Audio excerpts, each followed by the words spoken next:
Hey, Justin. What's up, man? Not a whole lot. Just donkeying some Kong. Yeah? Yep. Playing Danky Gang?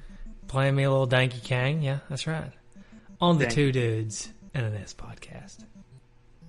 You know what's bad about the whole... I think we've talked about this on a previous episode before, but the worst part of the Danky Gang thing with Jeopardy is they weren't even asking about Donkey Kong.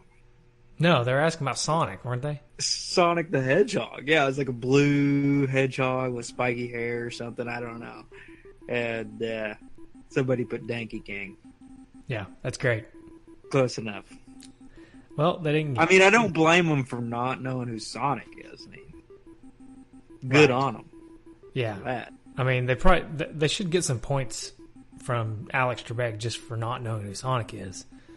Right. But as long they shouldn't be mistaking him for a Nintendo character.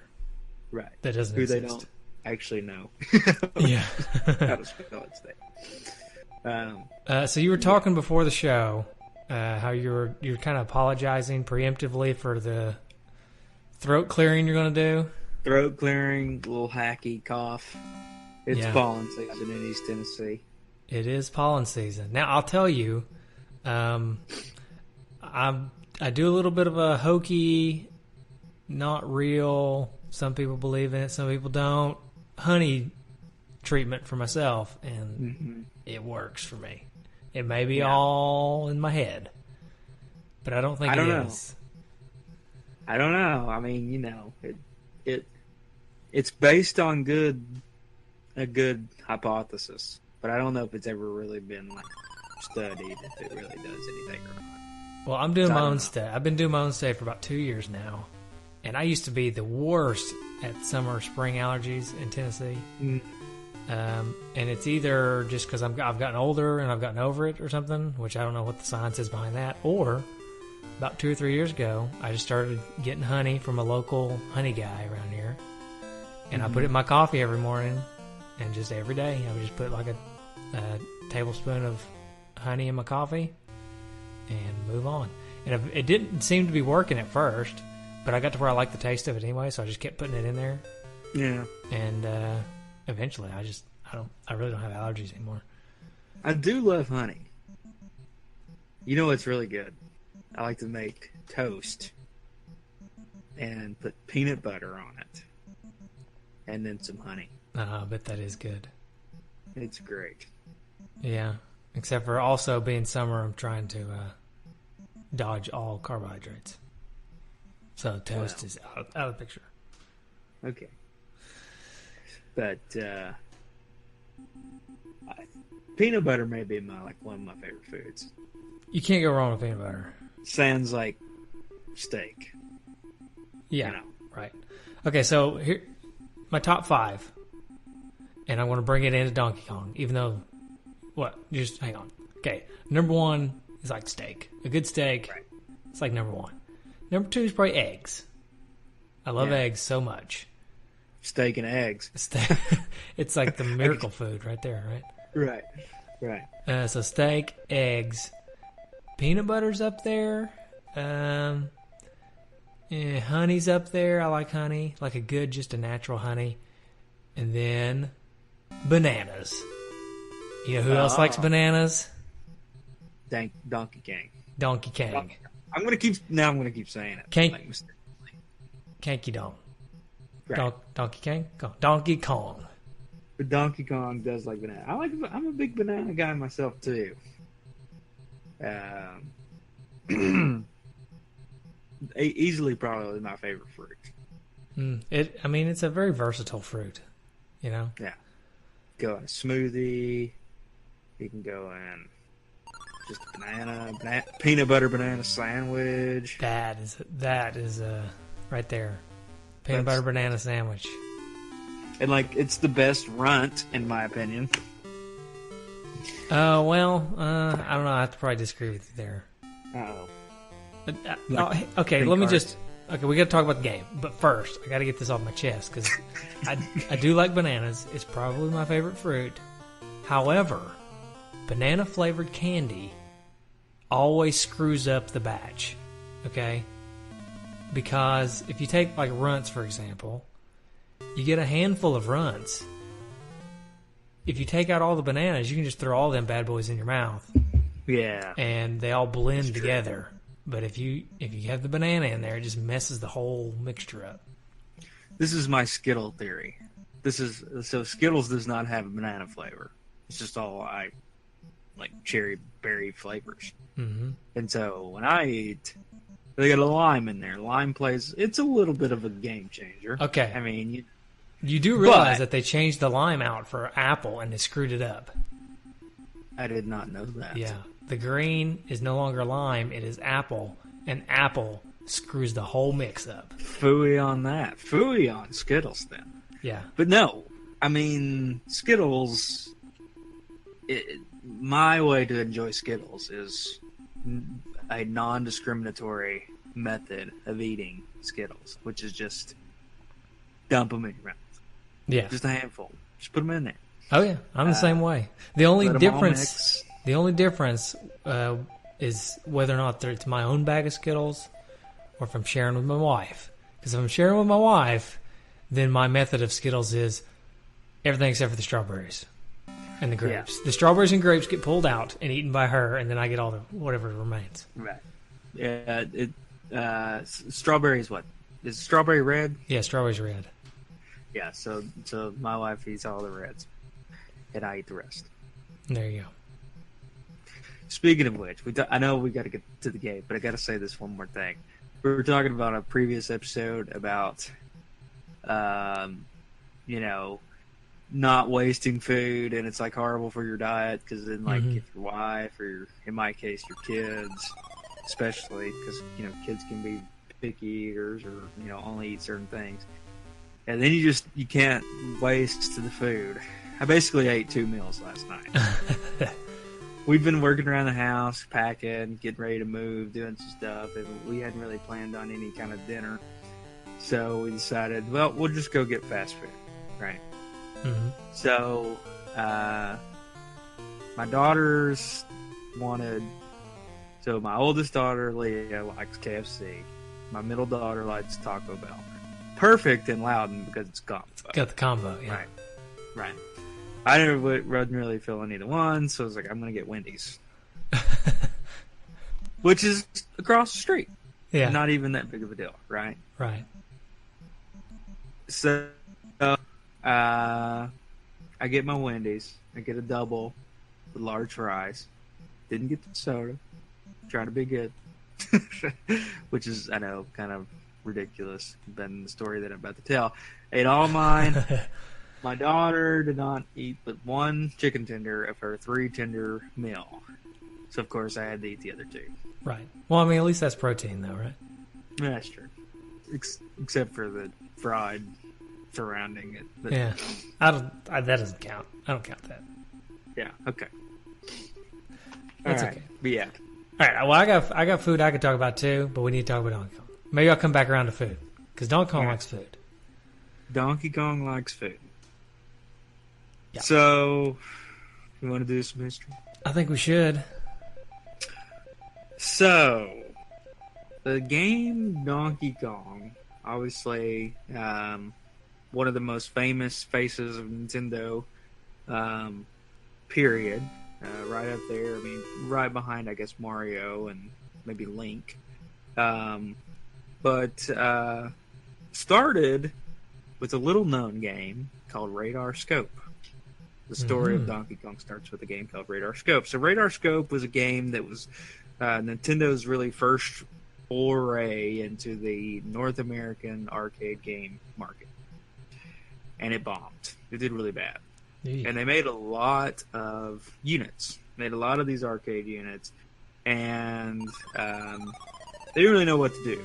So the CEO at the time, Hiroshi Yamauchi, and his son-in-law, who was Minoru Arakawa, who was the head of Nintendo of America at the time. So Arakawa was like he's like, we got to do something. I want to break into this video game market here in the United States. games like Space Invaders, Potato is just taking off. Or, there's a market here to be made, but this Radarscope game's not going to do it. So he implored his father-in-law to really bring him another game. So Yamauchi, the Nintendo CEO, goes back to all their developers and says, "We need an idea, and who's got the best idea?" And he picks one by none other than Shigeru Miyamoto, and Miyamoto's idea was essentially Donkey Kong. Now, Miyamoto was actually not really interested in creating a game like Donkey Kong at the time. He was actually wanting to develop a game about Popeye. Nice. But there were some licensing issues. Now they did eventually make a Popeye game, but there were some licensing issues at the time. And so since they needed this arcade game to be developed, he decided to use basically his ideas that he was developing for Popeye for this Donkey Kong game.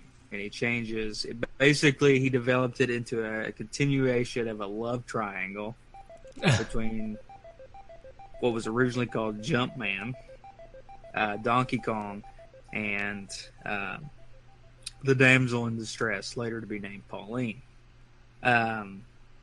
So, and he also said that he also, as far as influences, he was really into Beauty and the Beast. He uses him as an influence, as well as the 1933 film King Kong. Now, it's interesting that he claims that was an influence, because that's going to become an issue here in a few years. I think it's interesting that he claims to have Beauty and the Beast as a inspiration, because that could mean that Mario is the bad guy. Yeah. Right. He's trying to bust up the Beauty and the Beast relationship. Yeah, that's right. So they developed this game, and Miyamoto had some kind of design ideas that didn't really work with what they could do at the time. So there was things like the sloped platforms were originally supposed to be like seesaw platforms, and they weren't really able to develop it properly, so they just changed it to sloped platforms. And anyway, so they took this game and they made it, and they put it into the Radarscope cabinets. I just see your microphone raising. Yeah, sorry. My microphone has been slowly falling as we've been talking. So I muted myself and tried to raise my microphone without drawing attention, and then you just straight call it out. And then I just talked about it. Yeah. Right. So anyway, so when they made this conversion, the circuit board for Radarscope was very large, because Radarscope, the game, had many different enemies on the screen, and obviously Donkey Kong didn't need that, so they just took out all these unnecessary spots and put in their Donkey Kong game. Now, in the development of Donkey Kong, there's an old story that comes in. There's an old wise tale, I guess you could say, about, or urban legend, I guess is more the appropriate term, about how Donkey Kong became named Donkey Kong. And one of the things was it was supposed to be called Monkey Kong, but they misspelled it and it became Donkey Kong. Well, Miyamoto said no. It was basically he meant it to be Donkey Kong, because they kind of understood it to mean like stubborn or silly, and that's why they named him Donkey Kong.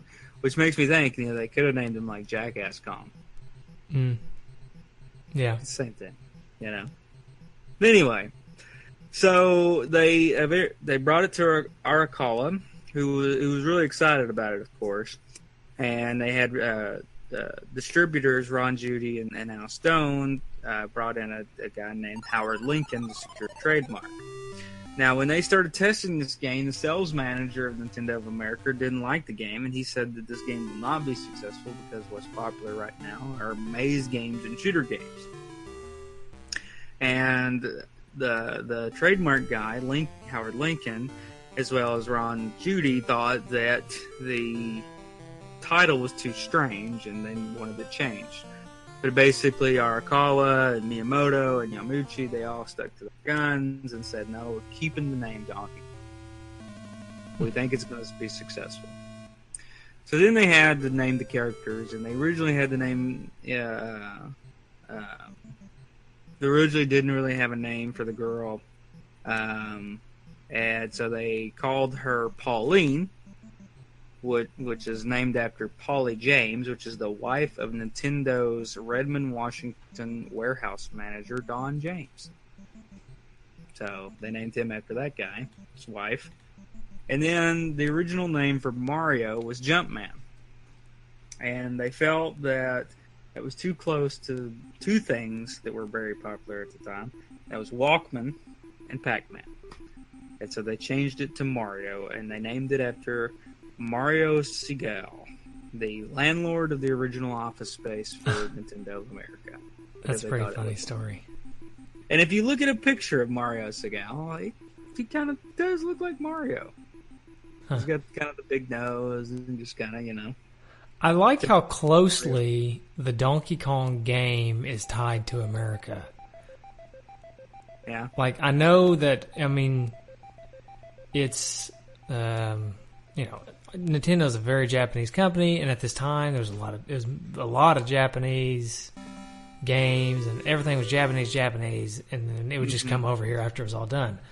There's a lot of tie-in to the Nintendo of America in this game. Right. I feel like.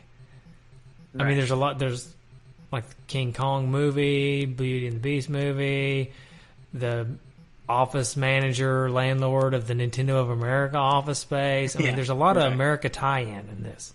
And I'm not trying to be a Go America guy or anything. I'm just thinking it's neat because most video games back in this day was Japan. Right.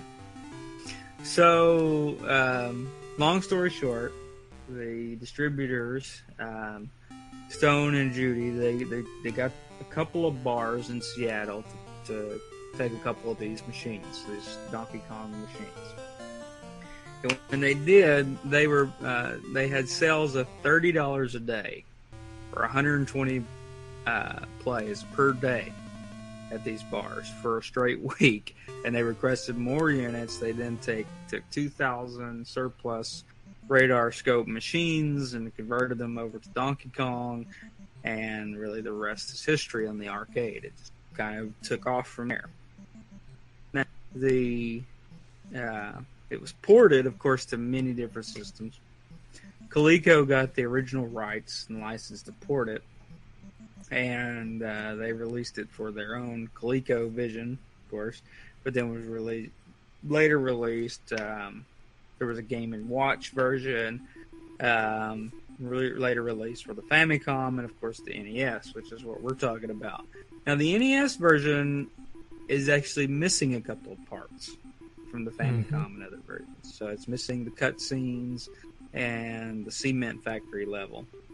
But of course, not to ramble on here, Donkey Kong becomes one of the most famous video games. It actually one of my favorite video games. Probably spoilers. Easily, no, not Donkey Kong. Again, spoilers, but Donkey Kong Country it's easily in my top gotcha. video games ever. This is a good spot for a Nintendo Switch tangent. I just picked up Donkey Kong Tropical Freeze for the Nintendo Switch. Also available on Wii, by the way. And it is... I may eventually do a switch-up episode on it, or maybe somebody else can. But it is every bit of Donkey Kong Country. It's as good as any of the Donkey Kong Country games I can remember playing. I may have to get that then. I think you do, because if you say that you like Donkey Kong Country and it's one of your favorite games, Tropical Freeze is it's Donkey Kong Country made over, but as good as all the old ones were, for sure. So I have to get into this story before we close up history, and that is Universal Studios suing Nintendo over Donkey Kong. Okay, All right. So they sued Donkey Kong because they said it was too close to the likeness of King Kong. And which Is that when they gave him a interesting. tie? Yeah. No. So it's interesting because in the meantime, before this lawsuit comes about, I guess Universal City Studios kind of realizes this, and they get a contract with Tiger, the old handheld electronic video game company, to make a game for called King Kong in 1981. And the game was essentially, I've not seen it or played it, but apparently the game was essentially just like Donkey Kong. And then Universal City Studios sued Nintendo for stealing the likeness of King Kong. And long story short, they basically said the lawsuit was based on that they had to prove that people would be confused by when they bought the Donkey Kong game that they were buying something related to King Kong. And they obviously could not prove that, Right. So they lost the lawsuit. Nintendo won. They also got all their court fees paid for. And then Nintendo countersued Universal for the King Kong game, saying that they actually stole that from them. And they were actually able to win that lawsuit. So Universal City Studios just got double whammied Nice. by Nintendo on that. So, I like that. there's a whole long story about it. If you get out there and read it if you want, it's a very interesting story. I didn't want to go into too many details and ramble on too much, but yeah, it's a pretty neat story about the whole lawsuit and how it all went down. So, anyway, did you have this game as a kid? Did you go on a quest to find this game? I did not have this game as a kid. I played it a lot as a kid. We can talk about this in a minute once we start talking about the game. But no, I didn't have it as a kid. I had to go on a quest to get it. Now, this quest involved a little bit of danger, Oh boy. a little bit of excitement. So I went, this was probably when I was in my mid-20s, I guess. I went looking for this game. And I went to the local game store, and they were like, we don't have a copy. All the copies that we had were bought by this guy. And he said he was just going to go take them to the top of this building and throw them off. And I said, there's no way. That's not fair. People need to be able to play these games. So what I did was I went after the game, at least with a copy for myself. It turns out the building wasn't fully constructed yet. It was mainly just steel girders, and I had to climb up and save the cartridges from this guy. Right. And he was like a really beefy, big guy, too, very hairy. And, he was, and get this. This sounds very illegal, but he was throwing barrels at me while I was trying to climb up Yeah. there. That does sound illegal. Yeah, but I got up there, and I got me one cart for myself. I wasn't able to save everybody else's, but yeah. So that's my story of how I got the cart. It's a either good that story. it's either that story or I bought it in a lot on eBay. Well, now is it the original Donkey Kong or is it the Donkey Kong Classics, which was like? I have both. I have both. We're talking about the original Donkey Kong here, but Yeah. I do have both. Right. But the Donkey Kong Classics, which I've not played, but from my understanding, is a compilation. Right. It has It Donkey is. Kong. It has Donkey. Excuse me. What a yawn. It This has great Donkey pod. Kong Jr. too. It also, yeah, it has, and it may have Donkey Kong 3, if I recall. I think it's got 3 games on it. Yeah, that's the cart to get if you're going to get one, because you get multiple games. But Yeah. tonight we're just going to talk about Donkey Kong. Right. All right, All right. Well, that was my quest. So, what about you? Do you have it? Did you get it? I have it. I did not have it as a kid though, But I remember playing it. The tabletop. That was like one of the tabletop that maybe like Yes. Pizza Hut had or something. Maybe. Mr. Gaddy's. I think it may have been Mr. Gaddy's. I know the one that I always played was at a pizza place, just like you're saying, and it was one of the ones you sit down at and you look down on it, Right. and it was like it was a table. That's the one I played all the time too. And that was really my only childhood experience with it. Is that I never played it on the. Yeah, I didn't play it on the NES either. So my only childhood experiences was the arcade as well. Right. Which, I mean, it is somewhat different. There's no cutscenes or anything in the NES version.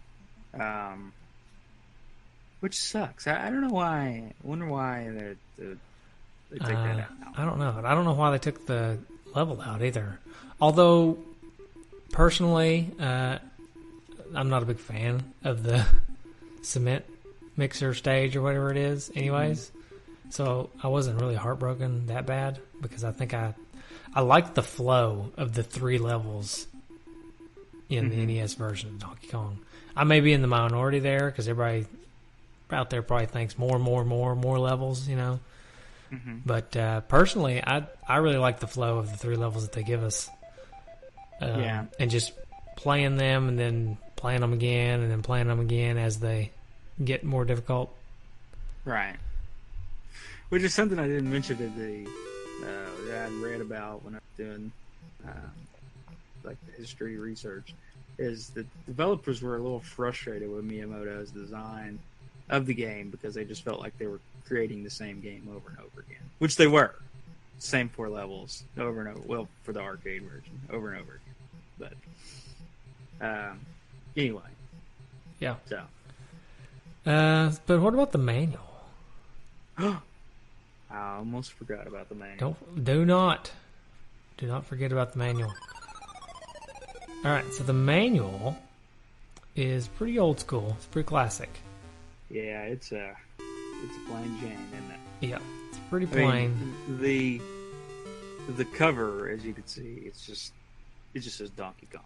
Yeah, it's just black with the space and the stars and Donkey Kong. That's basically what all the instruction manuals look like in the beginning of the NES. Right. They're just black with the space in the background and then the name of the game.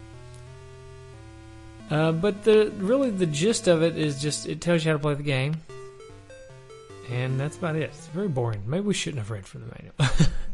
Yeah, the manual here is pretty disappointing. Yeah. It just kind of tells you who everybody is, what they do, and Yeah, that's about it. Good manual, guys. Yeah. No hot manual talk this time. No. Oh well, we tried. Disappoint everybody. Right.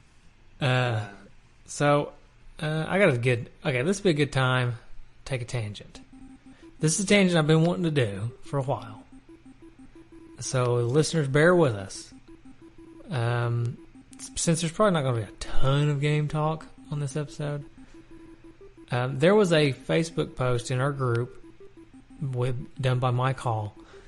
He asked if the World War II is going on and involved video game characters, which they wanted everybody to give him some video game characters, right? Mm-hmm. And then he made a story about World War II based on those video game characters. And I've been waiting for an episode where we didn't have a lot of video game talk to use it. Yeah. And I think tonight's the night because it's pretty clever. All right, so what happened? Like I said, Mike Hall posted on Facebook. All our listeners and D-padders and dudes in the Facebook group chimed in, and so here are the actors in the story. All right. Okay. So the U.S. European Theater is being played by Rambo. The U.S. Pacific Theater is being played by Mike Tyson. Dwight D. Eisenhower will be played by Captain America. The United Kingdom European Theater will be played by Scrooge McDuck. Uh-huh. The UK Pacific Theater will be played by Samus Aran, or Metroid. The role of the Soviet Union will be played by Karnov. The role of Germany will be played by Bionic Commando Hitler. Italy is Wario. Sicily is Mario. Japan is Shinobi Ninja. Brazil is Blanca.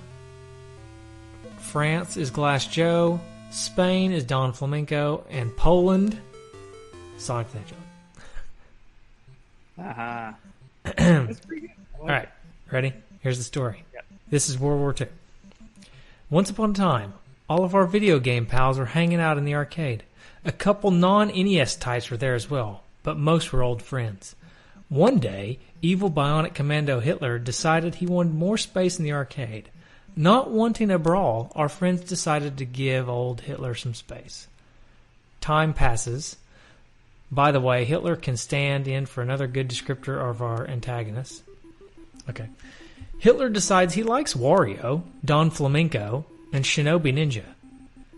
Hitler gives his buddy Don some new peripherals, and he really makes a mess of things. Wario, meanwhile, is a complete jerk to Mario, and he starts to want more space of his own. Meanwhile, the Shinobi Ninja is sneakily beating other people up when no one is looking. Time goes on a bit more, and our heroes, Scrooge, Samus, Rambo, and Mike Tyson, start getting nervous. Scrooge tries to get Hitler to calm down. Hitler promises, but his fingers were crossed behind his back. Meanwhile, Karnov and Hitler sign an agreement to respect each other's space. Both cross their fingers. Karnov is a tricky punk. Scrooge and Samus tell Hitler to leave Sonic alone. But one day, Hitler, while Karnov is busy being a jerk in his own part of the arcade, headbutts Sonic and makes him wear an I'm with Adolf t-shirt. Sonic is sad. Scrooge and Samus agree that this is the last straw and something must be done. Rambo and Mike Tyson say they can't get too involved, but they give Scrooge and Samus some really awesome peripherals to use in their fight against Adolf. Scrooge makes a good show for himself, but gets a fist to the gut and has to regroup. At about the same time, Bionic Commando Hitler sucker punches Glass Joe and makes him wear an I'm with Adolf t-shirt as well. Glass Joe does his best to resist. Suddenly, Bionic Commando Hitler also sucker punches Karnov, and now things get interesting. Rambo and Mike Tyson have been watching Sneaking Shinobi for a while, and they say, "Hey, you quit that or there'll be trouble." Shinobi Ninja says, "Try me." Suddenly, Shinobi Ninja sucker punches Mike Tyson. Mike Tyson is now in a blood rage. He and Rambo know what must be done. Just when Rambo and Mike are about to go after Shinobi, Bionic Commando Hitler makes rude comments at Mike and Rambo. Mike and Rambo decide to hold each other's backs. Rambo will help Scrooge take on Bionic Commando Hitler, and Samus will help Mike fight the Shinobi Ninja. It's a rough fight. Scrooge and Rambo have some minor victories, but Bionic Commando Hitler is well entrenched. Captain America begins making plans on how to beat Bionic Commando Hitler. But after beating Wario and helping Mario send that jerk packing, they put all their effort into freeing Glass Joe. Karnov, meanwhile, is helping Bionic Commando Hitler busy in the back corner, or is keeping him busy in the back corner. Suddenly, with all their might, Scrooge McDuck and Rambo jump Glass Joe, pull the I'm with Adolf shirt off of him, and put an I'm with the good guy shirt on him. Glass Joe acts confused. Bionic Commando Hitler gets Scrooge and Rambo pinned down for a short while, but eventually they break Adolf's defense line and send Adolf packing back to his corner. Karnov, Scrooge, and Rambo move in for the coup de grace when all of a sudden, Bionic Commando Hitler sticks his finger in a light socket and shorts himself out. There is much rejoicing. I like it. On the other side of the room, Mike and Samus have had a rough fight with Shinobi. Shinobi starts flinging many darts at Mike. But suddenly Iron Mike goes into a rage, bear hugs Shinobi, bites off his ear, and lands his signature 1-2 finishing punch on Shinobi, and he goes out down cold.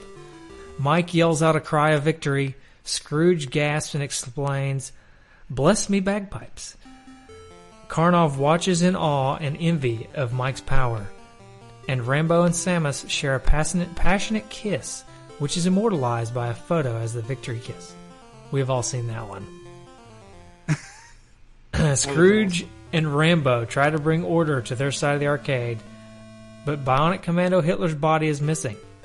Blanca takes it back to his lair for cloning. Shinobi wakes up, and he and Mike become buddies, kind of like Apollo Creed and Rocky. Shinobi decides to no longer be sneaky, but instead make great electronics and video games for Mike and Rambo to enjoy. And back in Karnov's corner of the room, he has watched Iron Mike from afar and learned Mike's signature finishing move. Suddenly a baby cries. Karnov's new son, Vladimir Putin, is born. Karnov vows to teach Putin about Mike's signature finishing move in order to build his own empire. And Karnov rejoices. The end. Or to be continued, I would say. That was great. Thank you, Mike. I hope you are okay with my reading of the story. That was really good. I thought so too. I had to read it. I know it was long, and I apologize to any listeners that didn't like it, but I thought it was too good not to read on air. All right. So, what do you think about the game now that you're adult and whatnot? So, I like Donkey Kong. I think it's a fun game, and it's a game that you can set out, that I always say that I like, because it's games that you can sit down and play and not have to invest a whole lot of time in. It's a fun kind of game. I will have to say that there are some things that I don't care for too much. I don't feel that Mario I just don't feel, he feels sluggish to me.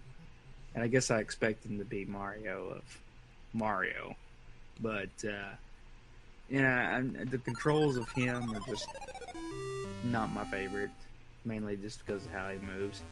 But I think still, for this game being what it was, I really like it. Yeah, I know what you mean about the controls. It would be different, I guess, if Mario wasn't Mario, right? Like if you were controlling somebody that wasn't Mario, because we've played our entire lives as various versions of Mario. He's always been so precise for the most part, right? And all this stuff. And then this game, which, in its defense, is before Mario, sure. Most of the Marios that everybody plays.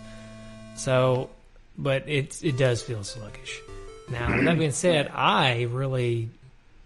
you kind of have to embrace that. I feel like once you embrace the controls, for me, I thought it was pretty good.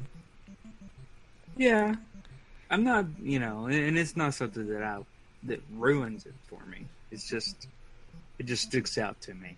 And like you said, I think if it was, John, just some other random person. Slapper bags? Yes, slapper bags. Then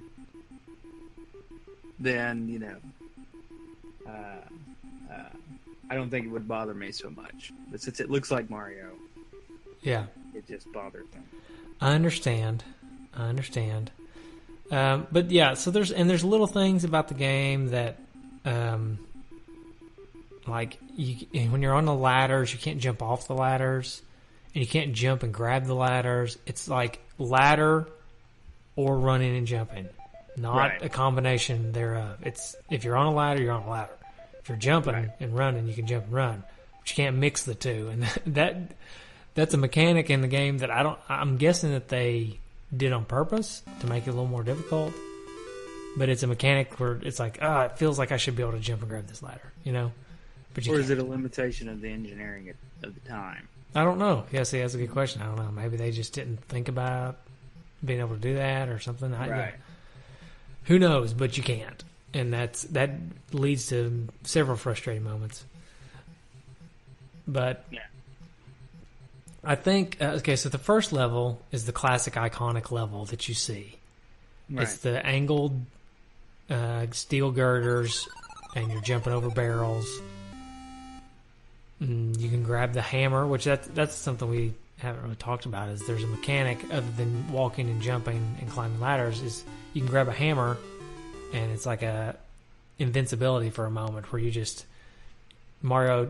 Some cool music starts playing, and Mario gets Charge forward. Yeah, you just charge forward. You can knock out the barrels, or you can knock out the flames, or whatever's in your way. You take that hammer to 'em. Is that where the phrase comes from? What is it? Drop the hammer when you're talking about getting ready to beat somebody up. You're talking about Mario. Dropping the hammer. Yeah, I guess that is where it's from. Yeah. Anyways, so yeah, there's that mechanic. So that first level, you're basically just climbing to the top, and the first two, there's 3 levels in the game. So the first level and the second level, your task is to get to Pauline.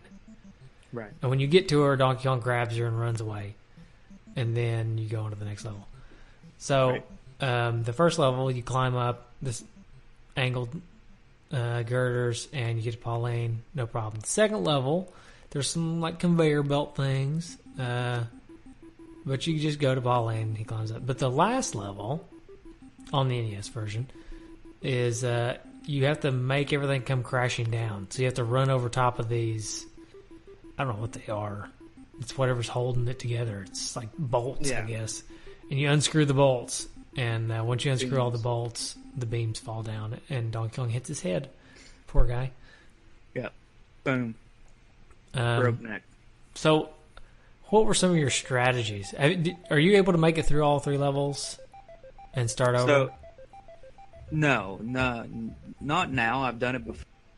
But playing it this time, I wasn't really able to do it. Lost your touch, huh? Right. Just kind of, just wasn't able to spend a whole lot of time playing it really this time, due to scheduling things. So it's hard to develop really a strategy without playing it over time because you have to kind of memorize where things are going to fall. You know? Yeah, I'll tell you my strategy, and it's obviously not the best. I'm no Billy Mitchell, but oh yeah, we can talk about that. Yeah, well, actually, we probably should. Let's talk about that here in just a second after I tell you my strategy. Yeah. Okay, so my strategy is generally to avoid the hammers because while it's cool and I like the music that plays when you get the hammer, usually you can't jump when you have the hammer and you can't climb ladders, so you're just kind of stuck. Right. So I usually don't grab them. I just usually rely on my jump. So the first level, I'll just run through and jump. Second level, I'll just climb up and then jump across the conveyor belts.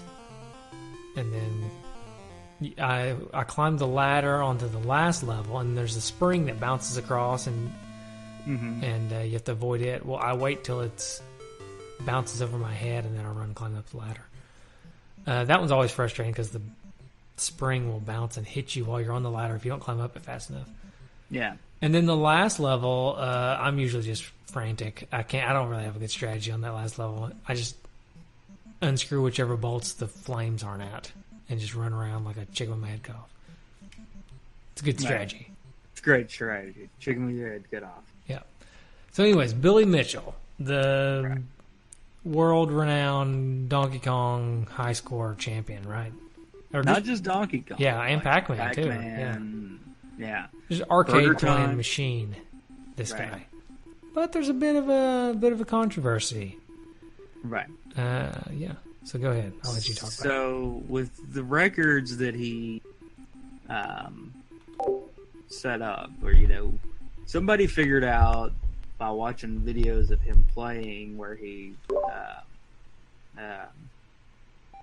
did the records or set the records, that he was actually using an emulator cabinet or an emulator software, not the original software, which you're supposed to use the original software to beat the records. I wonder how they figured all that out. Because isn't it just a video that he submits? There's something about, and I don't know all the details, but there's something about the way it looks, and like, because he's claiming that whoever submitted this video that shows that he was using this software that's called MAME, M-A-M-E, that it's a forgery, that the guy basically made a tape that made it look like that. But the guy that turned in the tape basically said, I mean, that would be just about impossible to make a forgery of that. And then Twin Galaxies, which I guess is the governing body for video game records, along with had an actual investigation, and basically they said they had conclusive evidence that he used an emulator software.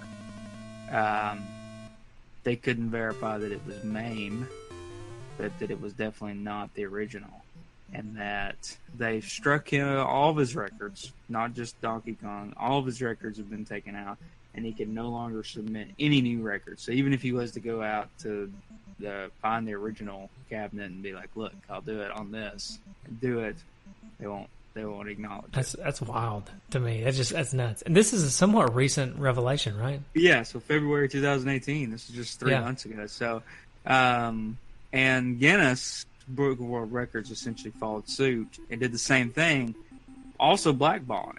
So even, the whole blackballing thing is just crazy to me. Like, I mean, I don't know. I understand striking his record, but if he can show up and do it on an arcade cabinet in front of you, why can he not have his record back? That's kind of my thing. I would agree with that. Yeah, right. I mean, because if he can do it, he can do it. If he can't do it, and he has to use an emulator to like pause it or something, you know what I mean? Then he can't. So right, he either can or he can't. I don't know why we gotta. And I don't know the specific details of why. Maybe pausing or whatever. Why that certain emulator would give him that unfair advantage. I mean, I'm sure there's many things that can be pointed out, but I've not read like anything that's told me this is why that was a big issue. Yeah, I'm not super familiar with MAME because I don't do a lot of arcade emulation. But most of the emulation that you can do for like NES and stuff, you can rewind, you can do save states. Mm-hmm. So like if he screwed up, he could potentially rewind and try it again. You know what I mean? So I could definitely understand why there's no emulator usage on these high score things. But I also tend to give him the benefit of the doubt here because I look at he was setting Pac-Man records like in the 80s when really emulation was not as big as it is now. So it's not like, I mean, he may have used an emulator for Donkey Kong and whatever, but it's like, I tend to kind of give him the benefit of the doubt that he didn't always do it, and if he did it, maybe he didn't completely know that he was doing something wrong. Yeah. I don't know. I'm sure people will have different opinions, and some people probably think that he's... I would be interested in here. So when the listeners, when you guys out there hear this episode, somebody go into the Facebook group and start this discussion, because I would be curious to hear what other people think about it. I haven't seen it discussed in our Facebook group yet, and I figured it would by now, but I am curious to know what everybody thinks about it. I'm with you. I think he should be allowed to submit another score, but yeah, I guess which I think all of his records had, or at least his, not all of them, but his Donkey Kong record had been broken anyway. Yeah, it was already broken. So he wasn't even the record holder there anymore. I don't know. Yeah, and the Pac-Man stuff, like you said, it was done back when Pac-Man was still it was still a game in the arcade, and it was done in front of people, right? So, right. I can't imagine. I mean, I'm pretty sure he reached just the end of Pac-Man, like the kill screen or whatever, and he just kept whatever. He made the maximum score, which was like 3,333,360. Yeah. So, anyways, enough about Billy. Yeah. We'll get into that. He is the King of Kong, which we didn't talk about. I mean, there's a whole documentary about it. documentary on this game and his quest to break the record. It's a really good documentary. We won't talk about it on the show, but it is a good documentary. I think it would be interesting to cover on a Patreon or something, maybe. Just talk about the documentary. Yeah, But, I'm a big documentary fan. are you now? You big documentary fan? Does that make me sound pretentious? Yeah, it does a little bit. Yeah. Okay. Yeah. Also, this to take away my pretentiousness. Okay. From what I watched earlier this evening before the podcast, watched the Baywatch movie. Oh, nice. Is it any good? So, you know what? Actually, it's hilarious. And the reason it's hilarious is it does not take itself serious at all. It basically is making fun of itself the entire time. That would be the only way to do it, right? So it's pretty funny. Gotcha. And like The Rock's pretty funny. Zac Efron, I thought it was funny. I mean, it's cheesy, but it's supposed to be cheesy. Yeah. That's the point, and they're Now, calling it out. Was it one of those? Okay, I could envision this situation happening at my house. So I'm picturing this happening to you too. Don't let me put words in your mouth, but at my house, I can see me putting on this movie, laughing my butt off the entire time, and then I look over and like my wife's sitting there, she's not enjoying it at all. She thinks it's just stupid. Yeah, pretty much. I mean, you know, that's just how that goes. Yeah. Anyways, hey, we've been watching. We just did a quick binge of True Detective on HBO. Have you seen that one? No. Dude, it's good. It's dirty. It's not family friendly, but it's good. It's got Woody Harrelson and Matthew McConaughey. They play detective partners. Yeah. They are a good team. But it's just one season. The second season is different people. We haven't watched it yet. I've been watching The Handmaid's Tale second season. Yeah, I've been watching it too. I haven't watched tonight's though. Yeah, it's pretty good. Tonight's is? Yeah, it's just messed up. It's all messed up. The whole thing is just so messed up. We won't get into it because it's highly spoilery at this point. But right. Yeah, that show is just it's messed up. Right. It's also super feminist, but yeah, whatever. Yeah. I hadn't really thought about that, but I guess that's true. Yeah. At first, I was kind of ignoring it, but it got to the point where I couldn't ignore it anymore. Yeah. I'm not complaining. I still like the show. Right. I just think it's gotten a little preachy at times with the feminism. Anyways, Donkey Kong. Yep. That's not feminine. That's not a feminist game. No, that is a masculine game. Whatever the opposite of feminine is. Right. Misogyny, I guess. Yeah. Misogynistic. Misogynistic. There you go. That's when your shoulders.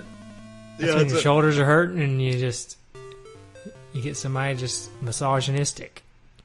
I thought it was just somebody who likes to have their shoulders massaged. Yeah. They're misogynistic. Yeah. So, anyway, so we kind of talked about the controls of this game. Mm-hmm. What about the graphics? What do you think about the graphics? They're pretty basic. Yeah. But I like them. I think that's one of the reasons why this game did so well back in the day is because it looks so different than most other games at the time. Right. You know what I mean? It's not a top-down space shooter. It's not a maze, like you said earlier. Maze games and shooter games or space shooters were all the rage back then. This is like completely different. It's a giant monkey and a little dude trying to climb a tower. It's a platformer. I mean, you know, this is like one of the earliest platformers. Yeah, right? that's true. It's one of the, it may be one of the very first, like, side-scrolling platformers. Right. So, I don't know. I think I like the graphics for their uniqueness. They're pretty basic, but I think it's got a style about it. I don't think you can judge too harshly on a game that was developed in 1981. Right. Like, you know, it's one thing we sit here and talk about how crappy some graphics are when a game is developed in 1989. I mean, the technology's there, people know how to do things, but when this is one of the original games, period. I mean, it's kind of hard to say. Just, you know, be too critical on the graphics. And even that being said, like, the sprites are really good. Like, Yeah. Donkey Kong's, that's a pretty good sprite, you know. Mario even, you know. I mean, essentially Mario didn't change to the original Mario game, so. Yeah, I think it's I would give the graphics a pretty high grade. Yeah. Not compared to other NES games, but just compared to other games at the time, and just I don't know. I just think it looks good. Yeah. What did you think about the sound and the music? It's, you know, it's just carnival-y to me, and I think that's fine. I think it's very fitting for the game. I'm not going to be critical of the music. They made basic music, and I think it fits the game though. Yeah, I like it. I think it's like you said, it's fitting. I think it's catchy. I like how it changes when you get the hammer. I think that's cool. I like all the little noises that the game makes. Like and the I sound like the effects fact and that stuff. they brought it back for Donkey Kong Country. Yep. So Donkey Kong carries his tradition well. he does. Just like Mario. That's one of the things Nintendo does just in general really well. They carry tradition along. Yeah, they do. They don't let their characters get screwed up. Right. Like a certain game company that starts with an S and ends with an EGA. Right. It just, I mean, could you imagine Mario ever being on a Sega system? But It never happened. Sega just sold their character out. Yeah. Put them on Nintendo. Just sold him right down the river. Yeah. Well, I mean, let's be honest. Before he was on the Nintendo system, they had already kind of sold him. Yeah. Sold him out. Yeah. When your character, okay, I'm trying to. Okay, so Mario had a 3D game, Super Mario 64, right? Mm-hmm. Hit. It was awesome. Great game. Right. Sega says, well, our Sonic needs a 3D game too. And then all of a sudden, Sonic is like parachuting out of an airplane and landing on a snowboard, but not on snow. He's landing on like a street, asphalt, and like snowboarding down the asphalt street. And all of a sudden, he's got all this tood. I just That's the thing. That's where Sega jumped the shark with Sonic, and Nintendo never did. They never tried to make Mario hip. right. Mario's a plumber. He wears overalls. He's nothing. He is what he is, you know. Right. he's a common man. He's blue collar, not a teenager. That's what they tried to make. Okay, Sonic. so Mario is like a 40-year-old man and has always been a 40-year-old man. Sonic was like maybe like a 20 or 30-year-old hedgehog, and then he went back to being a teenager. Yeah. Actually, I don't know how old he was at the time when he first came out, but it doesn't matter. Yeah. We all know what happened. We all know what you did, Sega. We've all seen we've all seen it. All right. What else we got? Well, we did a high score challenge. Oh, yeah. Let's see if anybody. Let's see who the winner was. You want to see who the winner was? Yeah, let's see. I participated. I didn't do very good. All right. So, I should have probably tallied these before now, but I didn't. So, I'm just going to start from the bottom of the list and work my way back up. I'm assuming that's going to be the higher scores, right, at the bottom of the list. Yep. So my score, probably the lowest if I had to guess, was 67,600. Mike Hall, the World War II expert, is coming in at 101,500. That Nice. seems pretty high. Andy Lewis, I take that back. I do not have to be bottom of the barrel, Mr. Suck, thanks to Andy Lewis with 38,100. There you go. Dude Andy guaranteed that I would not be in last place. No, I'm just kidding, Andy. I'm not. I don't know why I'm ribbing you so hard, but it's because we love you. All right. And the winner of the day. My call, right? No, actually, there's one more entry here. Winner of the day, Paul Basigli. I'm going to just keep butchering your name, my friend. He wins with a score of 119,500. Nice. Nice job, Paul. Yes. That is Paul, I believe Paul of Power Trip Gaming. Yes, it is. And they just completed a 12-part Final Fantasy series. They went and beat that game. That sounds like quite the undertaking. Yeah. I must say that I don't believe you and I beat the game when we played it. No. But that was, episode 3? That was a long time ago. Right. That was like in the first. It was in the first 10. That was a long time ago. And we had Rob McCallum on.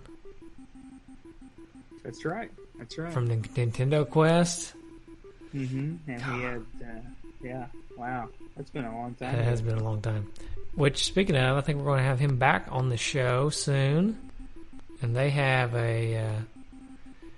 dude, he's got just... I don't know, he's got like 30 freaking documentaries out right now, so I don't He know. really does. Pretty impressive. He's got like a He-Man one. He's got like a video game box art one. I think he and Jay are trying to do another quest now, but it's like a Star Wars quest. So, anyways. I'll let him talk about it when he comes on the show. Alright, that's it. That's the high score challenge. All right. So I feel like we didn't really cover the game all that well, but there's really not a whole lot of game here to cover. Yeah, it's pretty. I mean, But I think we can wrap it up with our question of the day. Of is it worth it? well, it's average about $20. Okay. So I mean, you can find some a little cheaper, some a little more, but say average about $20. Man, to be honest, I was not expecting it to be that high. Yeah. I had already had my answer prepared. Because I was expecting it to be lower than that. Now it's a game changer. I don't know. What do you think? I'm not buying it for $20. I mean, I've got my nostalgia for it. I can play it on an emulator. Sorry, Billy. But if I need to play it, I can't. I'm not jumping on the $20. Yeah. All right. So I think, man, $20. Unless you're a collector, and if you're a collector, this game needs to be in your collection, right? In some form or fashion. If you're a video game collector, not just an NES collector, I would try to get the arcade cabinet. That would be awesome to have this arcade cabinet. But beside that point, no, $20 for the NES game does seem really steep to me. Especially considering that this game is probably on various digital platforms. Right. That you could probably play. Not just demo mode, but you could probably buy it for maybe $5 instead. On like the Wii U or the Wii, or I don't even actually, you can't buy stuff on the Wii anymore, can you?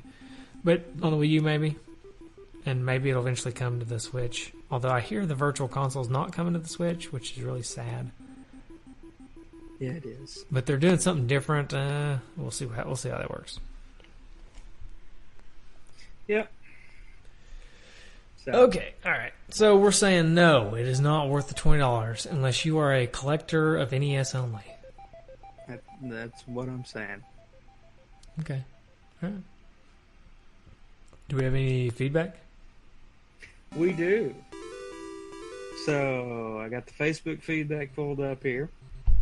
So Tommy Shayhood starts us out with the king, right? Question mark. Stephen Michael from Facebook, of course, said, I literally just picked this game up today. This is a wonderful classic and absolutely deserves to be on the NES. Too bad for Billy Mitchell that he lost his record recently, but cheaters never prosper. My call says I just left you guys a voicemail about this one today. Uh-oh. I hope I got those voicemails. hope it makes it on the show, because I have a theory about the squeaking noise Mario makes. I think you'll enjoy it. LOL.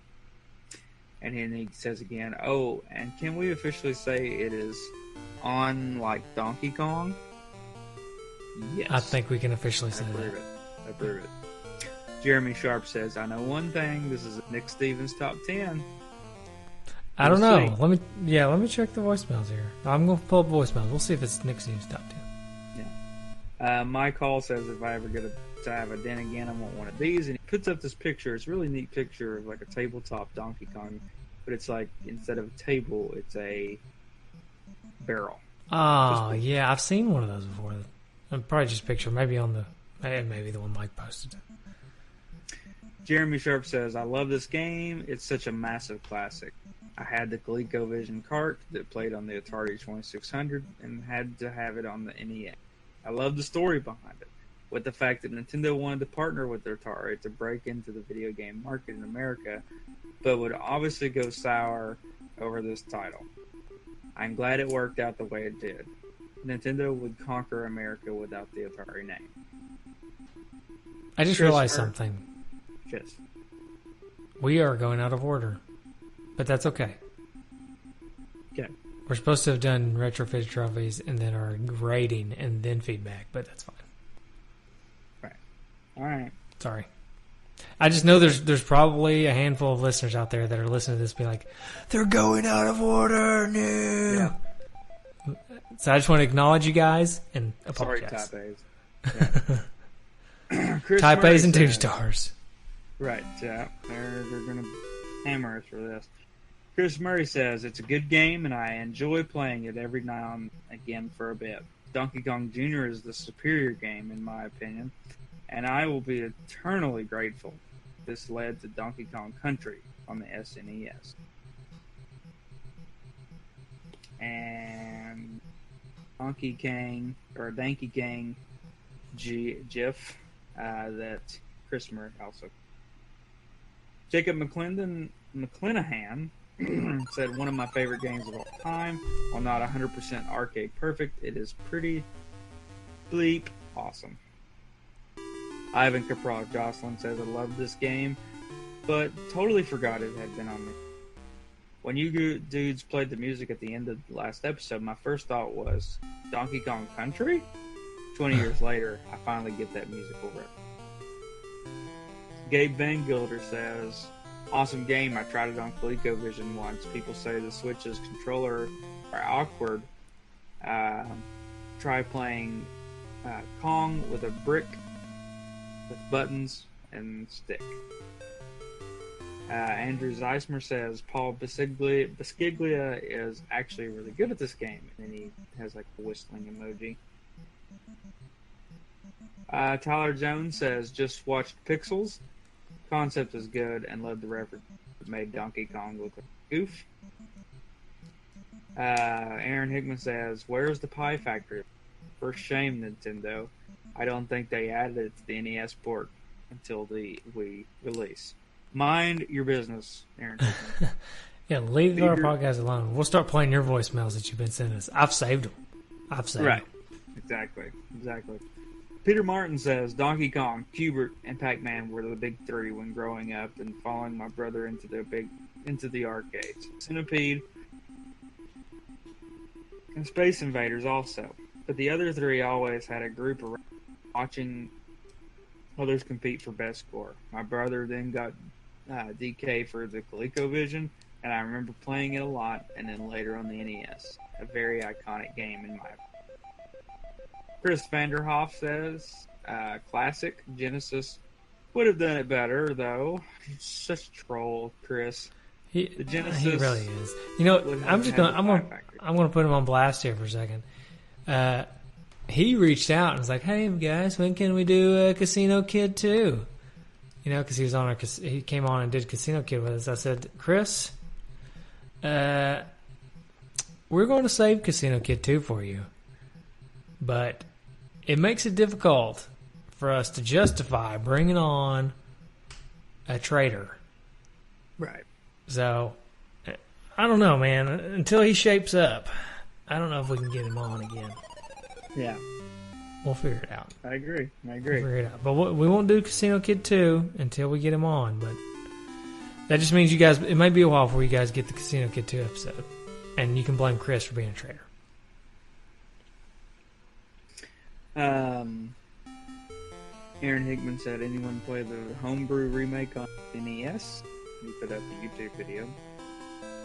Jesse Clever Vadell also, he puts in as a reply to, as his comment, I don't know if y'all will cover this as a tangent, but what are y'all's thoughts on the Billy Mitchell cheating scandal? Well, hopefully you got your answer. I think he did. If he listened. Yeah. Jeremy Sharp rounds us out with a few good jokes, which I will read here because they're pretty hilarious. Okay. What does Donkey Kong do when he sees a boat? I don't know. He goes ape ship. I see what you did there, Jeremy. What does a gorilla wear to the beach? Banana hammock. Good answer, but this answer was Donkey Kong. Oh, okay. And then, that's it.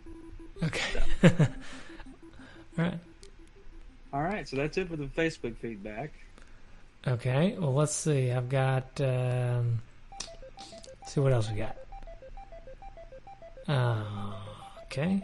Thank you for that. Sorry. My iPad does not want to pull up feedback, so I'm going to pull it up with my phone. Biggest question is, do we have voicemail from Nick Stevens? We do. Don't worry. It's coming. Okay. I'm trying to pull up the other feedback that we normally do, Twitter and all that good stuff. And I know Ryan Ballard's probably on here somewhere. Well, sure. It would only make sense. Okay. All right, Twitter. Ultralavo says, it is a classic. So much has been made that all started because of this game. I just put out a mini LP for this game and gave you guys a shout out at the beginning. Hope you gain some new listeners. Keep up the good work. Awesome. Thanks, dude. Yeah. Everybody go check out on Twitter. Follow him at Ultralavos. And check out his LP. All right. And Google Plus. Drum roll. Ryan Ballard. All right. Yikes. I'm likely too late on this. No, you're not. I never played the NES version, but in addition to the NES, we also had a ColecoVision. The gameplay seems very similar from what I recall playing versus seeing NES version on YouTube. Oddly enough, the NES variant seems to lack the rudimentary soundtrack that the Coleco version had. Any ideas on why that might be? I don't know, but I know that they cut a lot of corners on the NES for some reason. They did. So, don't know on that one. I don't know the answer to why. I just know they They did. did. I've got the Facebook page feedback. Good enough. We've got quite a bit here. Oh boy. Robert Ferguson says, I had no idea this until I started collecting in the mid-90s. I was able to pick up a cheap copy of DK Classics at Funko Land then. It plays well, but I was disappointed that I was that it was missing a level. I know now that most do. Chris Leithco says, a great port of the arcade game with a huge omission and with the lack of the Pie Factory stage. Literally a third of the game cut for no good reason, because the cart could have easily fit the level. I think technically it would be a quarter of the game, right? Yes, that's true. And I've said it already earlier on this episode, but I don't know. Pie Factory was my least favorite of the four, so I don't miss it as much as most people. Michael Wormuth says, I first played this via the Donkey Kong Classic NES. I thought it was interesting that Mario was on the cover and then in the game, unaware that was his debut. Several years later, I found an arcade machine with the game and would play it a lot, and shortly afterwards I saw that Donkey Kong was released on Game Boy Advance as part of the Classic NES series, and it's the only game in that series that I bought.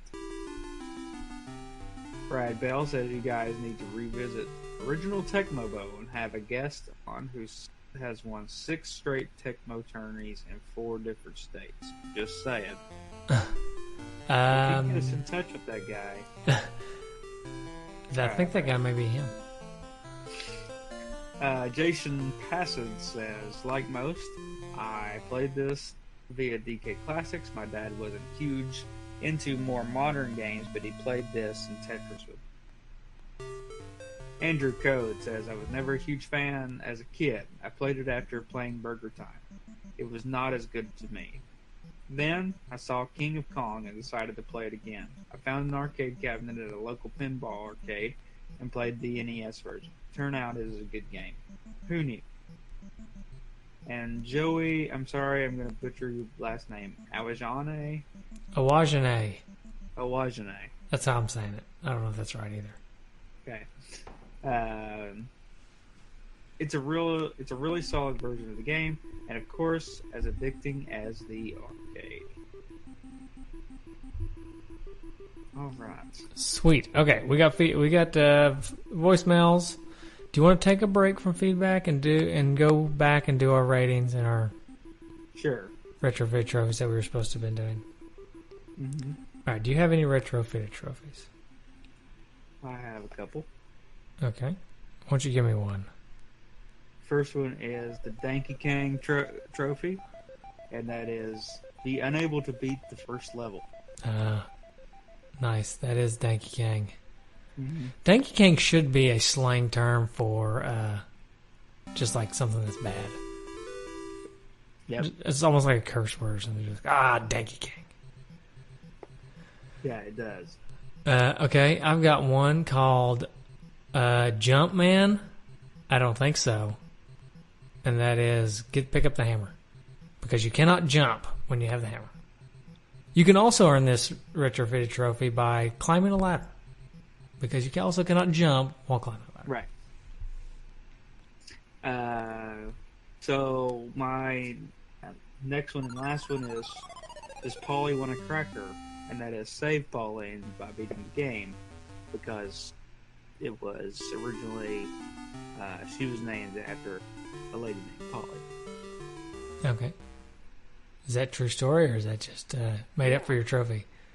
No, that's a true story. Okay. Polly James is the wife of the landlord of the Okay. warehouse. All right. I like it. Or the warehouse, yeah. Go ahead. Okay. I've got one. I made it up while we were doing the show. It's called Banana Hammock. And to get Banana Hammock, you have to make the floor fall out from under Donkey Kong. And he falls down and lands in what I like to call the banana hammock. Okay. I know nobody else in the world probably calls it the banana hammock, but that's what I'm going to call it. I like it. And then, Tom Arnold will be impressed. And that is score 300,000 points. All right. Just a number I'm throwing out there because I've not seen anybody hit it in our Facebook group. All right. Okay. All right, how do you want to rate it? favorite banana dish, because we've talked about bananas several times. Ooh, I like it. Or not favorite, just a banana, some way of making bananas. Well, I'm going to go with banana pudding. Because Oh, it's just man. classic. You Yeah. can't go wrong with banana pudding. And you can't go wrong with a classic like Donkey Kong. Hey, there's nothing wrong with that. Banana pudding is one of my favorite desserts in the entire world. It's really good. And my wife, who never cooks and doesn't really make a lot of anything, makes an amazing banana pudding. And life couldn't get better. That's all I'm saying. But I cannot give the glory that is banana pudding to Donkey Kong for the NES. Unfortunately. So what I want to go with is something we mentioned earlier in the show. A banana and peanut butter sandwich. Which is always good. I don't think I could eat it every day. But picking it up and eating one every now and then just really satisfies me. And that's kind of what this game does for me. I can't sit down and play it every day. I'm not going to ever break any world records. The game would kind of bore me eventually. Right. But to pick it up every now and then, it's just satisfying. It's like taking that first bite after not having that banana and peanut butter sandwich in a while. Right. It's just like, oh yeah, I remember this. That's what it feels like to play Donkey Kong for me. Okay. Good deal. Voicemails. That's the last thing, voicemails, then we'll finish out the show. So if you're a listener out there that's been waiting to hear your voice, thank you for listening to an hour and a half of podcast just to hear your voice.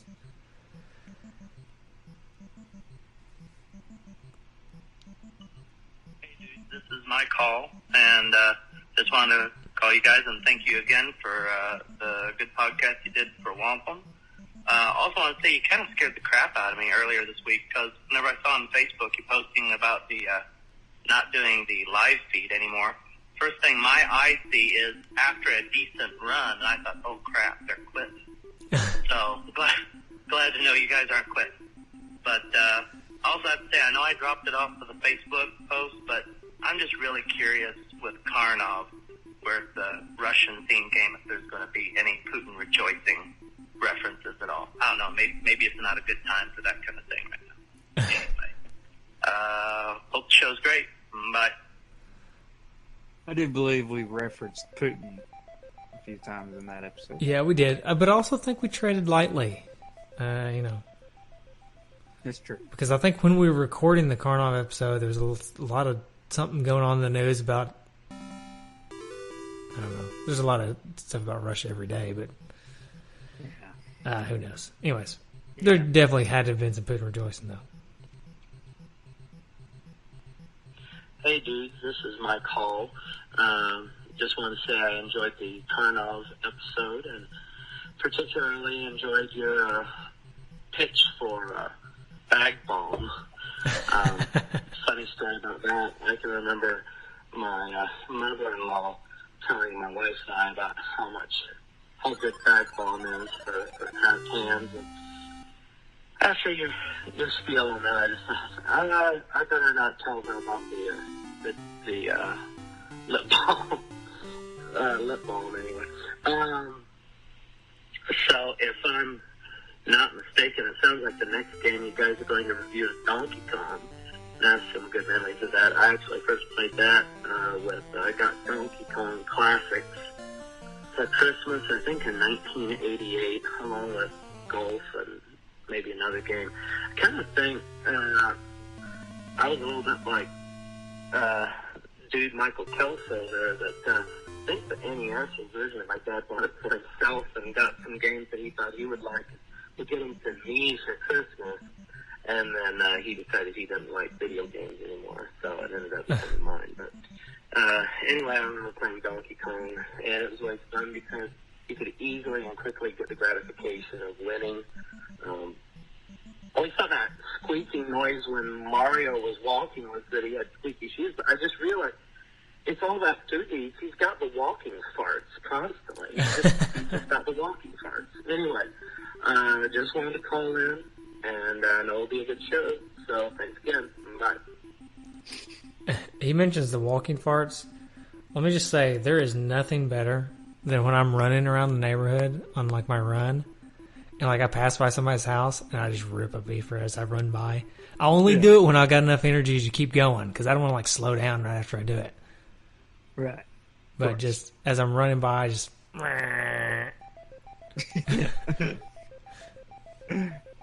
Okay. Anyways, and he mentioned the bag bomb thing. I have to say, I listened back to our Karnov episode, and we're not exactly comedic geniuses or anything on this show.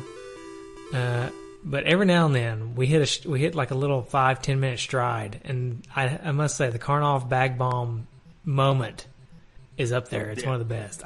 Listening back, it's pretty rare that, first of all, that I listen back at all, and then second of all that I listen back and just laugh out loud. But I laughed at ourselves at that one. So good stuff. All right, here's another call.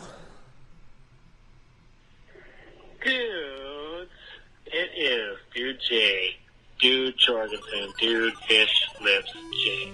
It has been a hot minute since I have called in. I think almost a year now. Wow, and I yeah, just probably. Got nothing to do with you guys. I just haven't had anything interesting or funny to say.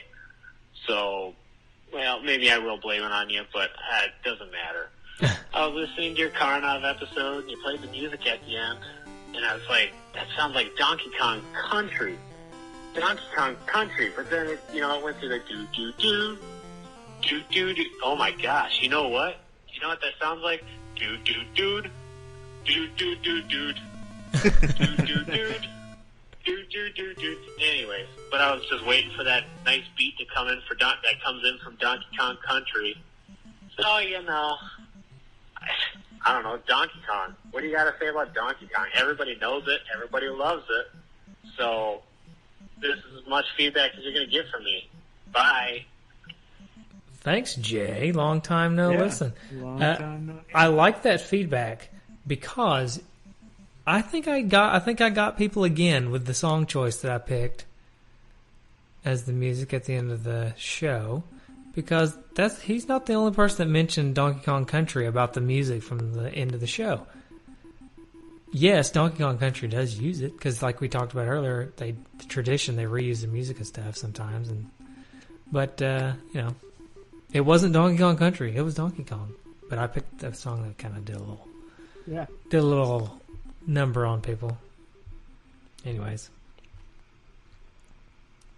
got a lot of voicemails tonight. What's up, dudes? JZNES here from YouTube. And I see you guys are playing Donkey Kong this next episode, that is. And, what's there to say about Donkey Kong? I mean, it's like one of the greatest, arcade games or whatever of all time. Put Nintendo on the map, and I'm sure you already talked all about that in your history section, whatever.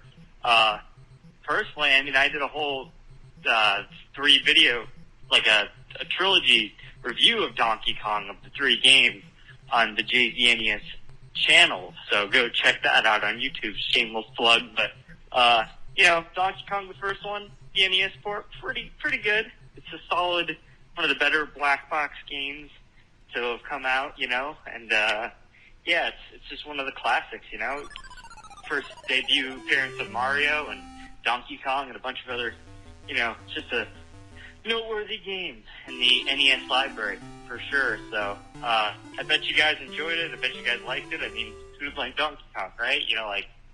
But, yeah, so, this has been JZNES, signing out. Thank you, JZNES.